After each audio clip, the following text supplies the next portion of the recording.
This rematch is going to be important. It's going to solidify which team has been improving more and at a better pace than the others. Smoothie forced to run away. They're going for the steal, and it gets picked up by Bjergsen. It is TSM who win the fight up. 2 kills and a Baron, the triple for the mid laner.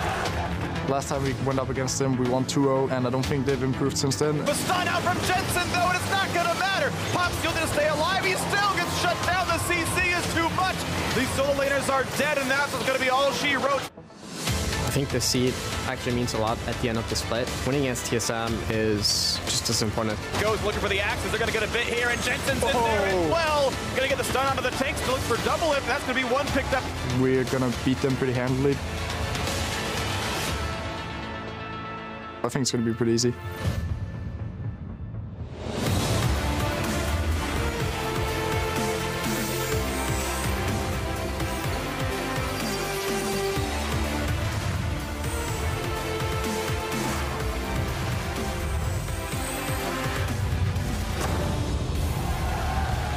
Welcome to Week 5 of the North American League Championship Series. Fans are reporting for cheering duty as our spring finalists face off for the second time this split. Big matchup between TSM and C9 coming up first tonight as Sneaky and Jensen make their way into the arena, getting ready to do battle against the likes of Haunter, Biofrost, and the rest of TSM, who we see making their way into the arena as well. Beautiful sunny afternoon here in Los Angeles.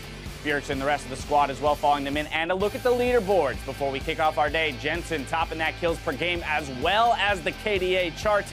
Smithy, though, over on Immortals, we'll get to him in a moment, but he's the leader of the player of the games. We'll see if any of the guys can make moves on those leaderboards today. Hello, everyone. I'm James Dash Patterson, here to analyze and chew bubblegum is Aiden's Irene Moon. How you doing today? I'm all right, and I'm all out of gum. Out of gum? You already make me a liar on day one. Analysis it is. That's all we got for you then. Before we get into the day's matches, let's look at how the teams stack up. Immortals earned first place after their 2-0 last week, leaving Counterlogic Gaming and TSM hot on their tail in second, with Team Dignitas and Cloud9 contesting for those top spots from fourth. Now we'll see who can knock down their competition with our matches today. It all starts with a battle between longtime rivals aiming to continue their climb, TSM versus Cloud9. And after that, Niski hopes to help his new team rise as Team Envy faces off against Phoenix 1.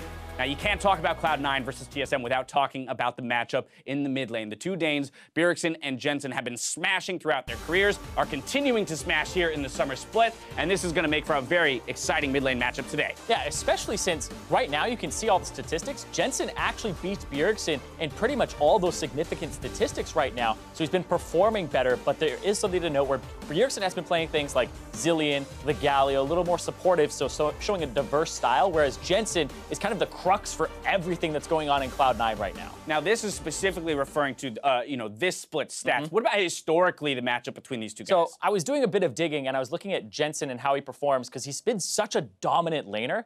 Overall, in his entire career, at 15 minutes, he averages up 11.2 CS, which is absurd. That's monstrous if you just keep that throughout your entire career, regardless of who you face in the NALCS. But against Bjergsen specifically, he is actually negative 3.7 at 15 minutes. So he beats everybody, but up against Bjergsen, it is kind of that kryptonite that's going on. Right, beats everyone but Bjergsen as well. C9 with him on the roster, I know, does have a losing record. Well, historically, C9 has a losing record against TSM by only a short amount, a slightly larger margin with Jensen in the newer roster, actually. Yeah, in terms of Jensen versus Bjergsen, it's 11 wins for Jensen, 18 for Bjergsen. But in terms of C9 versus TSM overall, it's 28 wins for C9, 30 for TSM. So if C9 2-0 here, they actually tie the all-time record. 500 through 60 games, that would be absolute insanity. One can only hope for a very tight matchup, but we talk about the importance of the mid lane. That's not to disparage the other lane matchups that take place here between C9 and TSM. And most specifically, I want to talk about the top lane matchup because the first time these teams met here in summer, we had Ray in the top lane. This time around, Impact's going to get the start. Yeah, it's interesting because, Haunter had to play against both in the spring finals, and it seemed like Ray actually did better against Haunter in that series. But starting Impact changes the whole face of C9. They communicate a little better, they make a lot more proactive plays, but it hasn't been that same kind of start for Impact where he's actually down in CS throughout the majority of the lanes. He's playing tanks, which are kind of going out of style slowly, where you can kind of lean on Shen, but with Doran's ring nerfs, Galio nerfs coming through, there isn't as much for Impact to really grasp at here, so he has to pick up some other things. Right, we want to see him get back to that maybe SKT Jax split-pushing threat in the late game. Who knows, maybe we'll get it. But outside of having to play each each other this week. Both teams have a very tough schedule on top of it. TSM also has to play Immortals, and Cloud9 also has to play CLG. This is all leading up to their trip across the Atlantic out to EU for Rift Rivals. Yeah, TSM have to play the #1 team, and they have to play Cloud9 from Spring Split. That was second place. So their schedule is pretty much as hard as it could get for them, whereas C9, they have to play Counterlogic Gaming, who looks really hot right now, as well as TSM. So like you said, this is probably the best practice that they could get, though, in the North American LCS before they go off to Rift Rivals. But this match here in particular, because they're both going, will kind of come into it and be like, which one of these is the #1 team for North America at that international tournament? Right, we have the standings where TSM's the first place team from spring, but there will be that notion of whoever wins this matchup is the best team representing North America going into Rift Rivals. And the fact that TSM plays C9 and Immortals, they have a chance to beat C9 and a chance to beat our #1 team right now and then come in very strong into Rift Rivals. Some thoughts from us about this matchup before we send it over to the casters. Jensen also shared with us how he's approaching today's matchup. Take a look. I kind of feel like we have something to prove when it comes to playing TSM, but at the end of the day, it's just a regular split. People don't really like weigh too much on those matches and results.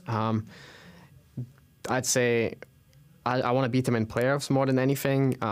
Regular season is kind of like, it'll be nice, but it wouldn't be that big of a deal. So I just kind of think of it as another match that we have to win.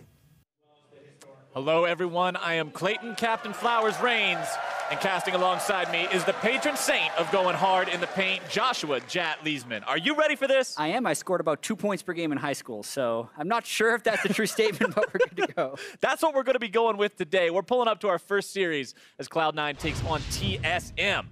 Both these teams desperately want to prove that they're on an upward trend that cannot be stopped. Yeah, and after shaking off some cobwebs from weeks 1 and 2 after MSI, TSM comes into this match on a pretty dominant win streak, 4-0 match record, but also a 10-game win streak with their last loss being game 1 of their series against CLG back in week 2. Cloud9 also come into this match in a similar situation, though, recovering from a tough week 1 and 2 at the start of Summer Split. Exactly. I mean, Cloud9 is similarly off to a rocky start. You can see they have shown improvement in weeks 3 and 4, and Reaper actually talked a little bit about this in a video they released today about a status update. And most of Cloud9's early struggles have been attributed to their top laner. He said Impact is actually playing at his lowest form ever, as well as some communication issues with Ray taking a break for medical issues. So even with that, Cloud9 is still trending upwards. And what I love seeing about matchups like this about top teams is someone's got to lose. These teams don't lose very often. Exactly. At the end of the day, only one gets to continue that win streak. But now we're going to check out the starting lineups. On the blue side, you know them, you love them. It's Cloud9 with Impact in the top lane, Contracts in the jungle, Jensen mid, Sneaky and Smoothie bottom lane carry and support respectively, and Coach Reaper. Fancy looking lineup graphic for a fancy game. Up on the other side, it is TSM. Haunter in the top lane, Svenskeren in the jungle. We got Bjergsen in the mid lane with Double Lift and Biofrost in the bottom side with Coach Park. Now, going into this matchup, it's always fun to see these two teams go head-to-head, and Cloud9 definitely has something to say and something to prove, considering they were the ones who ended up coming up a bit short in the spring playoff grand finale. They're also the ones who lost the last time they went head-to-head earlier this split. Exactly, and even these next 10 days for Cloud9 is almost a high-pressure situation akin to playoffs if they want to kind of reprove themselves in that sense, because as the analyst desk was talking about, they play TSM and CLG back-to-back days, then they go to Europe, play against the top 3 teams in Europe, and these are the types of intensity games that Cloud9 need to be able to prove themselves with, because Jensen talks about winning when it matters. You need to practice for that with high-pressure games. And we talked a little bit earlier about the stats for Jensen and how right now it's looking like his stats are extreme, right? He had better numbers than Bjergsen in all of those categories. And I remember having this conversation the other day where we were talking about Jensen and his comparison to Bjergsen and how a lot of times you'll see fans citing those things as saying, oh yeah, Jensen comes up with all these stats where he's actually showing up better than Bjergsen in this area, and this area, and this area. But where does Bjergsen show up? He gets more wins. Yeah, and some of it can be attributed a little bit to the team style.